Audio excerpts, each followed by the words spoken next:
New video from inside a detention center for separated families. How President Trump is digging in on his controversial policy. I received a phone call from my father. He said, hey, come to me where I'm at because they got me.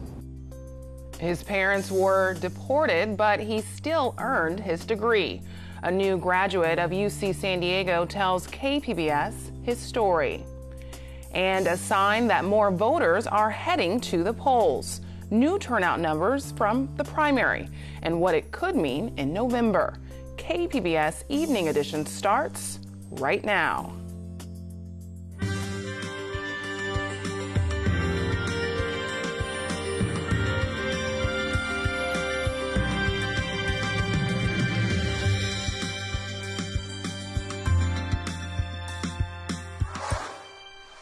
Good evening and thanks for joining us. I'm Ebony Monet.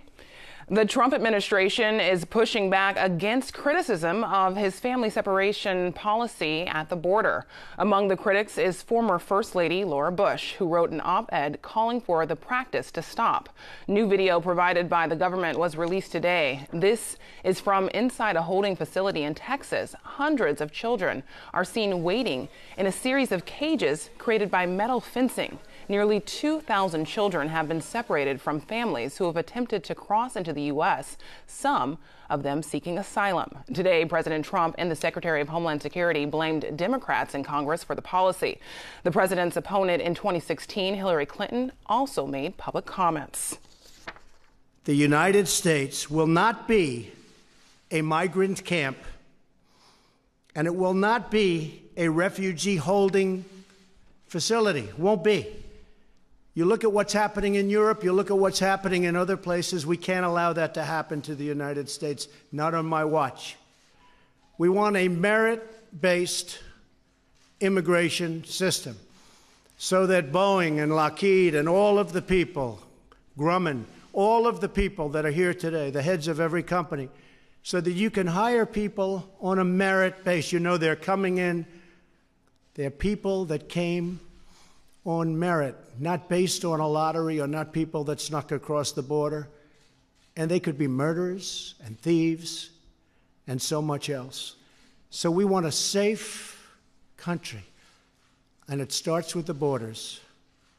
And that's the way it is. It is important to note that these minors are very well taken care of. Don't believe the press.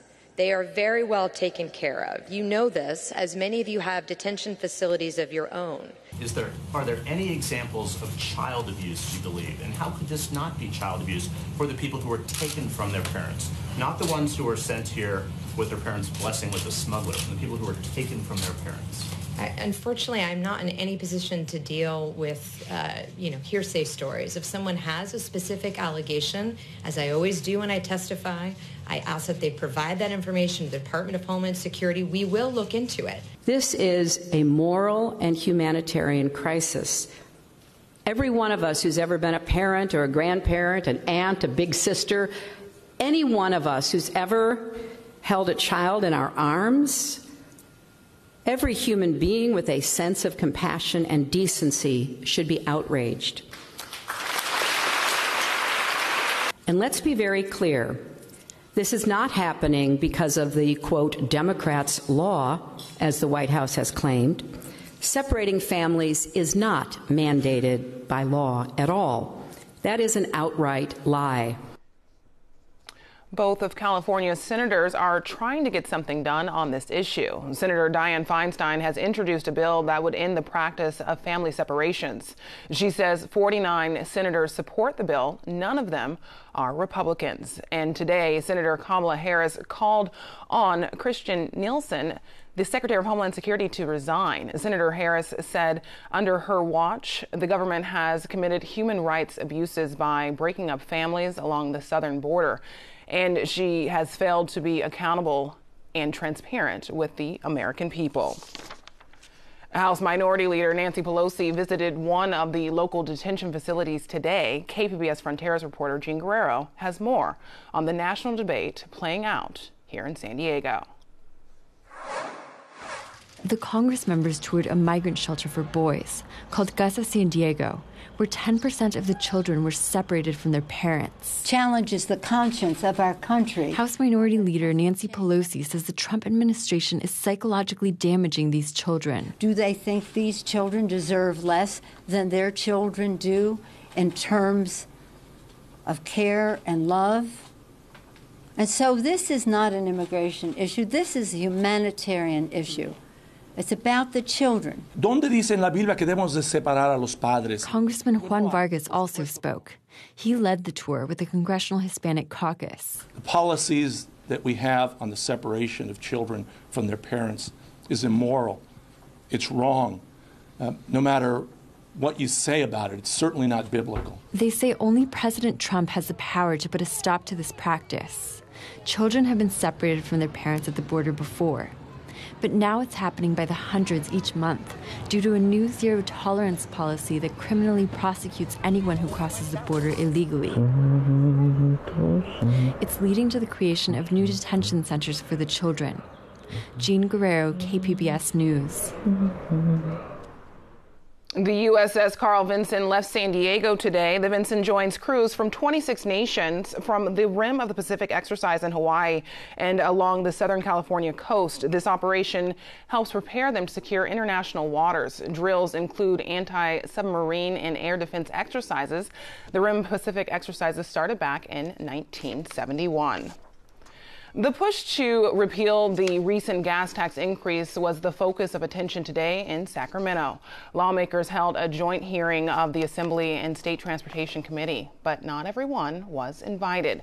A group that includes the Republican candidate for governor, John Cox, says they should be included in the process. You would think that these politicians would have heard the message by now that the voters want the gas tax and the car tax repealed, that they want an accounting of the existing gas tax that we already pay. But no, instead we get more games, more breaking of the rules, more deception, more lies, and more unfair behavior by these out-of-control politicians. Californians have been paying an extra 12 cents per gallon since November. Supporters of the repeal say they've collected more than 1 million signatures, which is twice the required amount. The state has yet to formally certify the measure for the November ballot. On the County Board of Supervisors, their inner core of San Diego is represented by District 4, and it's turning into a high-stakes money contest. Hundreds of thousands of dollars have been spent by outside groups. iNews Source reporter Jill Castellano is following the money. Republican Supervisor Ron Roberts has held his seat for more than 2 decades, but Democratic voters outnumber Republicans by a significant margin in the 4th Supervisor's District. That's why Democrats see this as their chance to get a seat on the all-Republican Board of Supervisors. The result? Spending like we've never seen before in a supervisor's race.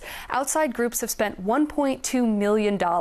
Even veteran campaign consultant Tom Shepard says that's unprecedented. I've been doing these races since the early 90s, and I haven't ever seen anything quite like that. The November contest will be between Democrat Nathan Fletcher, who finished first in the primary, and Republican Bonnie Dumanis. Here's Shepard's take on their chances in November. Nathan has to do is just convince those voters who chose other Democratic candidates that he's the legitimate Democratic choice in this race, whereas Dumanis has got to figure out some way, without emphasizing her partisan affiliation, that she is the preferred choice for some Democrats and many no-party preference voters. That means the unprecedented spending is expected to continue this fall. For KPBS, I'm iNews Source reporter Jill Castellano. iNews Source is an independently funded nonprofit partner of KPBS. Nearly 2 weeks after the primary election, some votes are still being tallied. And the Registrar of Voters says 99% of local ballots are counted, with a turnout of 37%. KPBS reporter Matt Hoffman says that's higher than 4 years ago. The last time there was a primary for California governor, 27% of San Diego voters cast ballots. Registrar of Voters Michael Vu says turnout was better this time around and is expecting even more voters to show up at the polls in November. He's predicting around a 60% turnout then. I anticipate that the gubernatorial general election will be a much higher number, just because it's going to have many more contests on the ballot. And certainly one of the reasons for the higher turnout, I believe, is because of the number of people that are voting by mail these days. Last month, the county mailed out over 1 million ballots. Although turnout is still at 37%, that number could rise slightly. There are still around 30,000 provisional ballots left to be counted. The registrar has until July 5th to certify the primary election. Matt Hoffman, KPBS News. The San Diego Union-Tribune is no longer under corporate ownership. Patrick Soon-Shiong, a billionaire surgeon who made his fortune in biotech, closed a $500 million deal to buy the paper and the LA Times today. The process took about 4 months. He's the Union-Tribune's 5th owner in the past 10 years. Publisher Jeff Light talked to KPBS about what motivates Dr. Soon-Shiong. He's somebody who is making this investment for idealistic reasons. He's a believer in social justice and investigative journalism. So, you know, he's clearly, from my point of view, has the right agenda. But he's also a prudent person, so he's made clear also this isn't a philanthropic investment. He expects the companies to grow and thrive commercially. The Union Tribune reports no layoffs are expected as a result of the sale. A California case involving Apple is headed to the Supreme Court. Justices say they'll decide whether Apple has an illegal monopoly on its App Store. An appeals court sided with those suing Apple, who say customers have to pay a 30% markup. Apple says it simply provides a platform for companies and that it doesn't directly sell mobile apps. When it comes to video games and mental health, the World Health Organization says the compulsive playing of video games might be linked to mental health disorders like depression or autism. Doctors say fewer than 5% of gamers are affected. The American Psychiatric Association has not made such a link and says more research is needed. Well, summer officially begins later this week, and San Diego will see plenty of sunshine. Erin Calandra has details in tonight's forecast. Hopefully you had a great weekend. Happy Monday to you. The weather is pretty nice, as it should be here in San Diego. Right along the coast, it's nice and cool, and then those interior areas a bit warmer, but notice there is nothing going on the radar. No precipitation here. We're going to stay nice and dry, and that's really how it looks across the southwest. All that moisture from Bud that created some wet conditions for our friends in the deserts, well, that is now long gone. So things are getting back to normal, dry and hot. For tonight along the coast, 62 degrees with increasing clouds. They'll be lingering in the morning, and then lots of sunshine by lunch. So here we are in Oceanside tonight, 59 degrees, Chula Vista at 61, Ramona 51 degrees, and in Borrego Springs 69. Here we are for Tuesday, a high pressure system in place.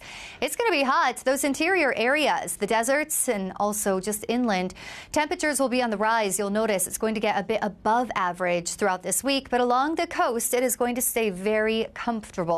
San Diego tomorrow 72 with lots of sunshine. Oceanside at 74 and Chula Vista 72. Ramona 84 in Mount Laguna. Lots of sun there, 77 degrees.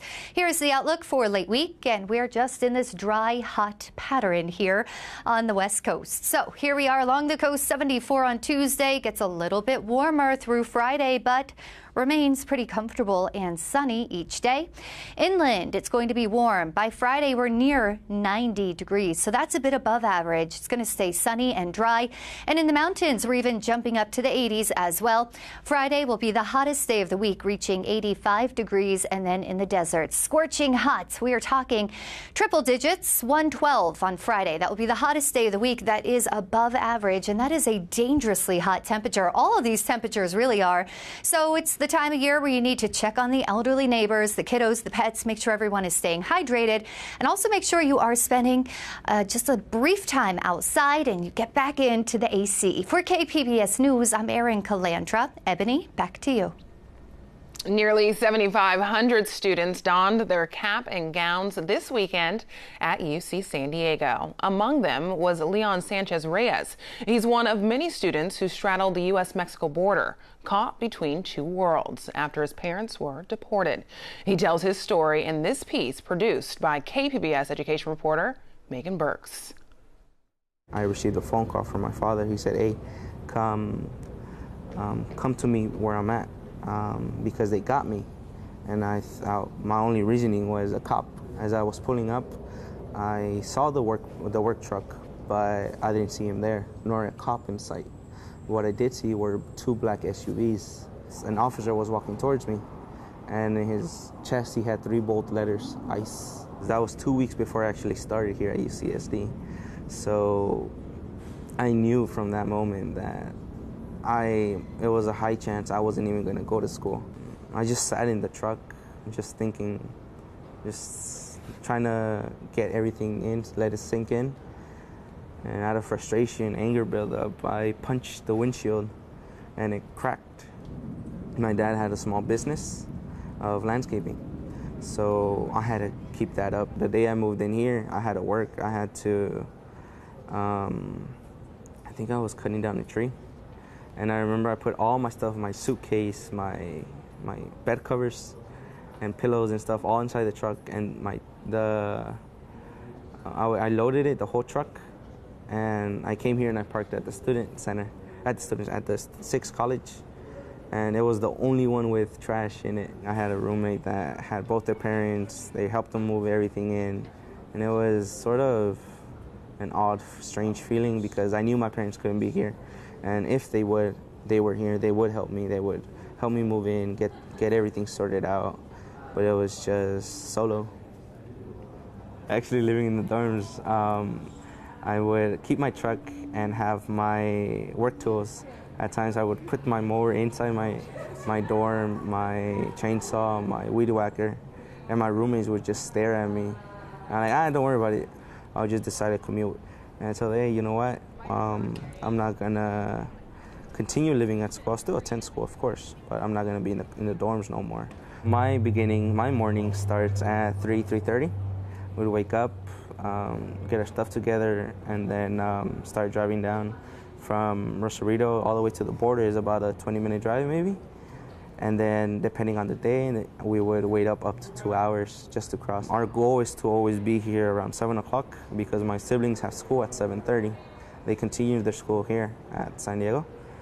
And they would after I drop them off, I would either head to work or head to school for classes. If I had long breaks, I would have my sister come pick me up, and then we'd go work any houses that were nearby. And then get dropped off, continue to go to classes even if I was all dirty, had no time to change or anything. There were times when I would be dripping a sweat or covered in dirt or grass clippings and stuff. It was hard at first because of everything that came along, all these barriers that came, all these obstacles. But I knew that I had 2 more looking up to me, saying that how I took charge, and I knew that if I were to give up, what message would send it to them. So I decided to keep striving forward and continue my education. And thankfully this 2018 is a great year because I'm graduating from UCSD. My sister just graduated with an associate's from Mesa College. My younger brother graduated from honors in high school, and my other youngest brother is graduating 8th grade. So it's a strong message we send that despite our parents not being here, we're doing this for them and ourselves. That despite all these challenges and unfortunate events that happen to us, we're not letting it get to us, and that it's a great change for us. I'm Judy Woodruff. Tonight on the NewsHour, amid growing outcry, President Trump defends his policy of separating immigrant parents from their children at the border. Coming up at 7 after Evening Edition on KPBS. KPBS News has been recognized with regional Emmy Awards for the America's Wall series. The week-long special aired in November and won in the categories of human interest and public affairs. Video journalist Chris Arciaga and reporter Jean Guerrero accepted the awards during a ceremony this weekend. Here's one of their reports on the border wall and how it has evolved over the years.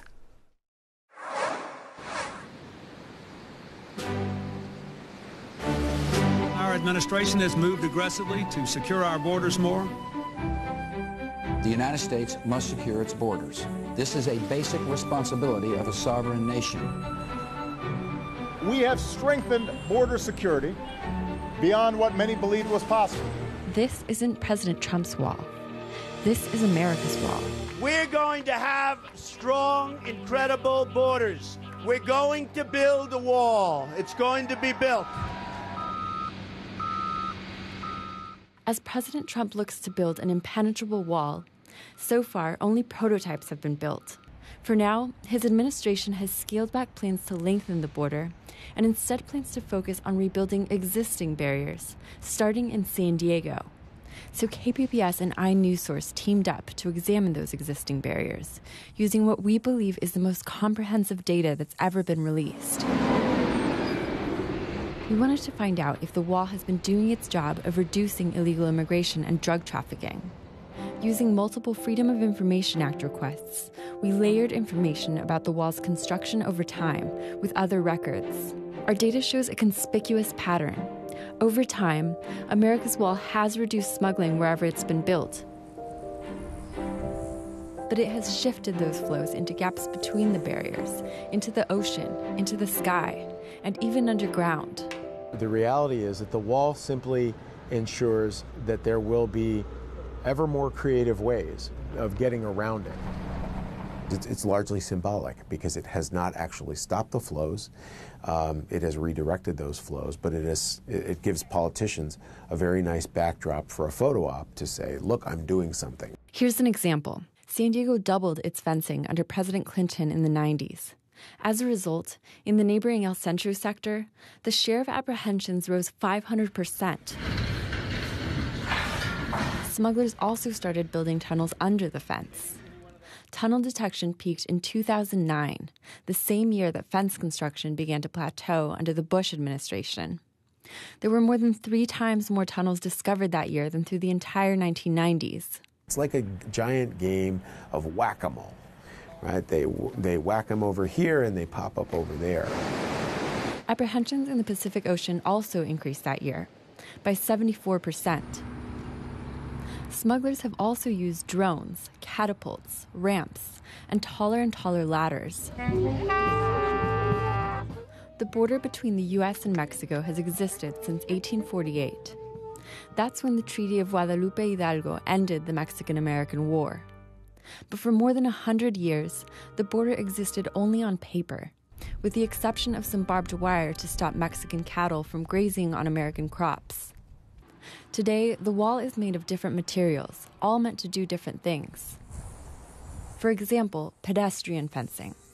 Comprising about 400 miles of the border, it's meant to stop people from getting into the U.S. It will usually stop vehicles, too. Then there's what's called vehicle fencing. It stretches approximately 300 miles and is meant to stop cars from driving through. In all, there's 653 miles of fencing along the 2,000-mile border, and most of it is pretty new.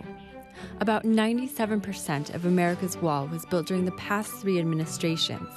Most of that came after 2005, when the Department of Homeland Security acquired the authority to waive environmental laws for wall construction.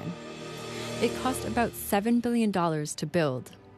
Trump's wall is expected to cost upwards of $20 billion. Joshua Wilson of the National Border Patrol Council says one of the biggest vulnerabilities for the wall is the thousands of miles of coastline. We've had people try and swim across, surf across, scuba dive, jet ski. There's no end to the creativity of the people trying to come here illegally. But he says more and improved barriers will help Border Patrol agents do their job more effectively by making it harder to cross on land. It was much harder to control the area before the primary fencing. The human smuggling organizations basically ran wild. Some researchers say focusing construction in San Diego shows that the purpose is more political than practical. San Diego already has 2 fences, but it's the most populous part of the border, the most visible place to build a wall. Part of the allure of building in San Diego is that it is really the capital of the border. It's the largest city on the border. It's a place where a lot of people are going to take notice of this project. He says that unless the Trump administration can address the gaps in America's wall, the patterns in its history will likely repeat. Jean Guerrero, KPBS News. America's Wall is a collaboration with KPBS News and iNewsSource. You can watch the rest of the series and learn more about America's immigration policies at kpbs.org. Now here's a look at what we're working on for tomorrow in the KPBS newsroom. Coming up on Morning Edition, supporting mothers with addiction. The program's aimed at helping them heal and stay with their families. And on Midday Edition, highlighting the people and stories behind the homeless situation in San Diego. We'll chat with the host of the podcast, a new podcast tomorrow on KPBS Radio. You can find tonight's stories on our website, kpbs.org/evening edition. Thanks for joining us. Have a good evening.